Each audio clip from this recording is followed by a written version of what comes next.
batay sa paunang mga resulta ng Labor Force Survey ng National Statistics Office noong Abril 2013, ang labor force ng bansa ay tumaas ng 0.6% o mahigit 260,000 mula sa 40.645 milyon hanggang 40.905 milyon noong Abril 2012.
Alas 6 ng gabi ng aming kinunan ang video footage na ito kung saan makikita si Aling Viola at ang kanyang pamilya na naninirahan sa isang bahay na gawa lamang sa mga pinagtagpi-tagping tela at karton na itinuturing nilang bahay.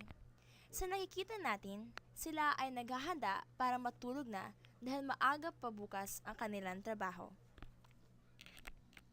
So, magandang gabi sa inyo lahat. Nandito po tayo sa bahay kung saan natin pupuntahan ang pamilya na kung saan